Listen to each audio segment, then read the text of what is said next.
Diamond in the rough here with a quick how-to. It just occurred to me that everyone might not know how to clean collard greens. This is the reason for the season, and they're coming up soon upon us. Well, greens will be on our dinner table of all holiday and family celebrations. So we should really know how to clean them. Now, I'll just do a quick tour as I prep my area and tell you what I have going on here. When you get your collard greens and bring them home, make sure you soak them first, submerge them in a tub of water or in a sink of water.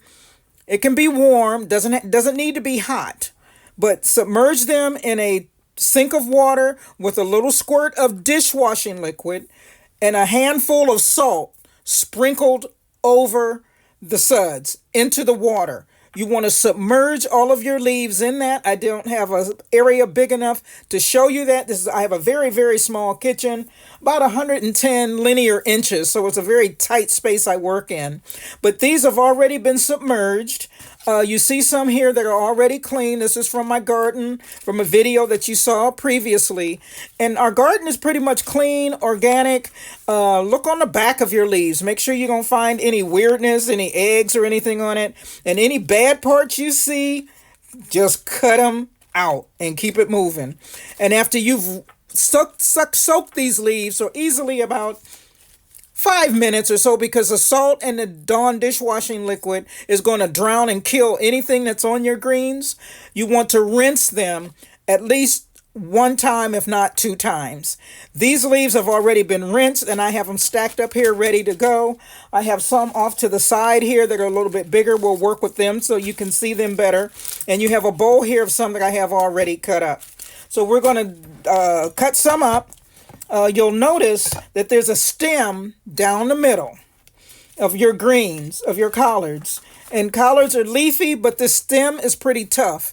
When you buy them in the store sometimes they'll have too much stem in them. And you've noticed I've cut these right close to the plant because I don't need to cut and play around with the stem if I don't have to. Now you can do it one or two ways. You can tear like this and leave them stacked up in the side, or you can cut the stem out, fold your leaf in half and just slice down that stem. And I'll demo a couple so you can see. Just fold it in the way it's going to curl inward. That's just the way the green grows, and the stem is out to the edge, as you can see, and just one cut and you get rid of the stem. Now some people cut the stem in tinier pieces because your stem is going to take longer to cook than your leaves. I cut them out. I don't play around. And depending on how you cut the angle of this one slice, you can cut it short and leave it like that and leave some of the stem in, or you can cut it long and leave it all the way to where it grows on the leaf, from the tip all the way down. I just cut it out and cut it as close to the stem as possible.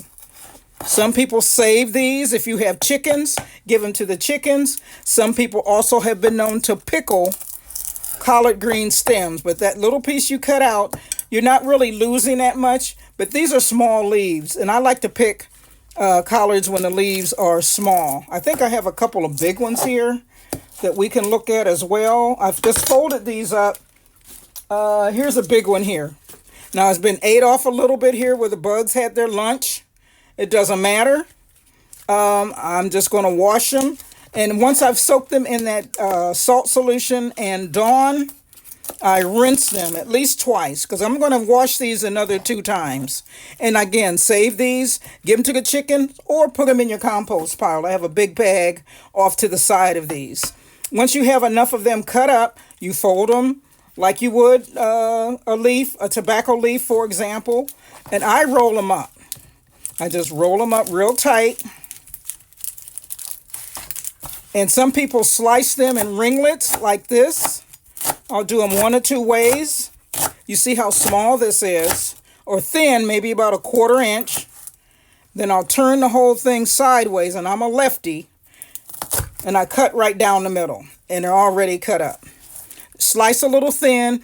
There's a Brazilian dish where they're sliced super thin like that, and then they're dried and deep fried for a crunchy kind of delicacy like a fried mint leaf or fried basil. I'll show that one before I show the alternative way of how one can cut them as well. Sorry for the camera wiggling. I don't have a full setup, but you need a good sharp knife. Curl your fingers under. I'm a lefty, so I have to kind of be careful. And you see how thin these are, right? Almost like threads, shreds, if you will. These you would dry and then fry, lightly salt, and enjoy them as a side dish. But the way I like to do my greens sometimes, other than slicing them thin like that, I'll stack 4 or 5 leaves, 6 leaves up. And this will be as big as your leaf will be. Oops, excuse me. I think I hit that. Sorry for those who are watching. Didn't mean to hit my camera. So again, I have a small kitchen. And I will cut mine even this way. Just in angle cuts. Still, you get the cut up size. But again, no work, no muss, no fuss. Throw them in your basket here. I'll do a few more.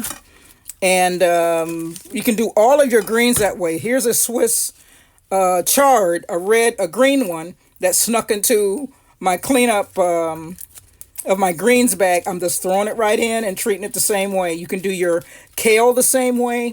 You can do your mustard greens or turnip greens the same way. You can even leave them flat if you want and roll them this way. Doesn't matter.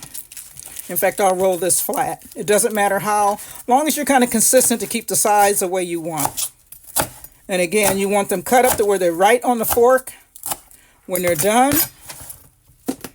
And sometimes you're going to have to roll them up and just cut them like that if you want to, in straight long pieces. And then cut them one time. Again, I turn them because, again, I'm a lefty. Cut them right down the middle. But I like to roll them because I can roll more and cut them at the same time. Now, once you get your bag or your container of your chopped greens already cut up, you're going to rinse these 2 more times in cool water.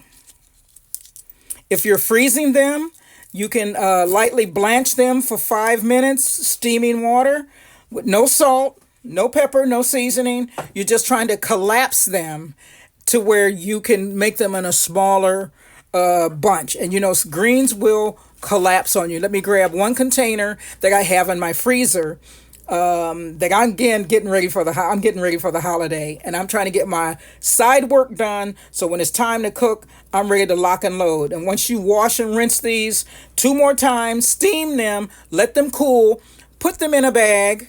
And here you see one I've already marked what's going to go on. Excuse the Ziploc. I like them because they are the best.